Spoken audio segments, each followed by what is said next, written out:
We have a fraction that's being raised to a negative fraction. Anytime you have a problem like this with negative exponents, you always want to make it positive exponent. We can do that by flipping the fraction on the inside. If we flip this fraction, it'll change that to a positive. So we're going to rewrite this as 125. So 125 over 64.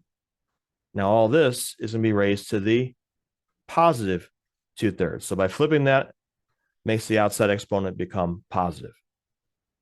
Then the top and bottom, we're going to raise both of them to a power of 2/3. So 125 to the 2/3. And then we have 64 to the 2/3. Each of these, in order to do that, we need to change them into radical form. The bottom number is going to be the index of your radical.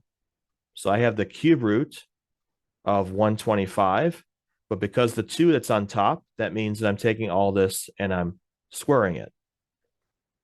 The bottom number, I'm going to do the cube root of 64, but then all that is going to be squared because of the top number.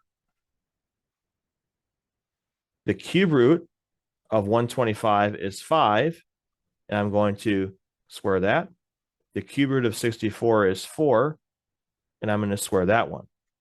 Now we just square the top number and bottom number separately, and you get 25/16, and that doesn't reduce, so that would be your answer. So now let's take a look at another similar example.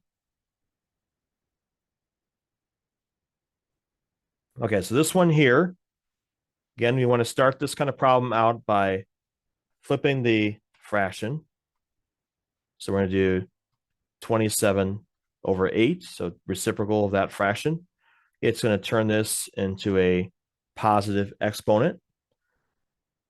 And so now we're going to raise the top number, bottom number, raise both of those to the power of 4/3. So 27 to the 4/3 over 8 to the 4/3. Because there's a 3 in the bottom, we're taking the cube root of each of these. So cube root of 27 raised to the 4th power.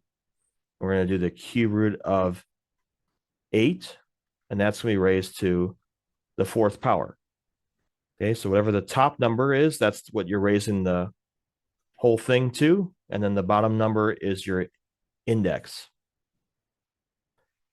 Cube root of 27, we'll start with that. So that's 3 to the 4th power. The cube root of 8 is 2. So that's 2 to the 4th power. Now we just raise both of these to the 4th power. 3 to the 4th power would be 81. 2 to the 4th power is 16. So your answer is 81 over 16, and that doesn't reduce. So that's our final answer.